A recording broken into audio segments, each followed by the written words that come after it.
আমাদের সকলকে আন্তরিক অভিনন্দন মোবারকবাদ জানাচ্ছি।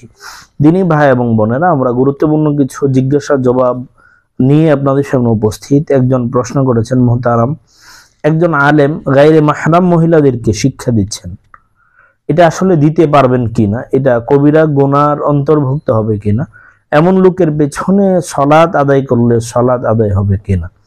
একজন আলেম গায়রে মাহরাম মহিলাদেরকে শিক্ষা দিচ্ছেন, বেপর্দা অবস্থায় এটা যদি করে থাকে, গায়রে মাহরামদেরকে যদি পর্দাহীন ভাবে যদি শিক্ষা দিয়ে থাকে, তো মহিলারা পর্দার মধ্যে থাকা অবস্থায় শিক্ষাদান করলে এটা গুনাহ হবে না যদি শতভাগ পর্দা থাকে।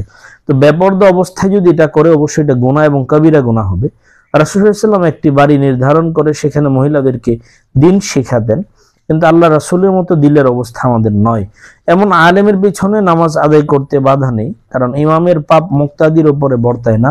তবে পারতপক্ষে কোনো স্পেসিফিক কোনো মসজিদের ইমাম হিসাবে জেনে শুনে তাকে রাখা উচিত নয়, কারণ ইমামের পাপ যদিও মুক্তাদির উপরে বর্তাবে না, তবে ইমামের সংশোধন হওয়া উচিত। রাসূল সাল্লাল্লাহু আলাইহি ওয়াসাল্লাম বলেছেন, 3 ব্যক্তির সালাত আল্লাহ তাআলার দরবারে কবুল হয় না। কিন্তু 3 ব্যক্তির সালাত আল্লাহর দরবারে কবুল হয় না, তার মাঝে একজন ইমামও কিন্তু আছেন। একজন ইমামও আছেন যার উপর মুসল্লি অসন্তুষ্ট, কবিরা গুনাহে লিপ্ত। এজন্য আমরা বিশেষ করে ইমাম নির্ণয়ের ক্ষেত্রে আমরা হক্কানি রব্বানি দেখে নির্ণয় করব। আর কোনো গায়রে মাহরামকে বেপরদা পরিবেশে পড়ানো কিন্তু এটা স্পষ্ট কবিরা গুনাহ। আল্লাহ আমাদেরকে বুঝে আমল করার তৌফিক দান করুন, আমিন।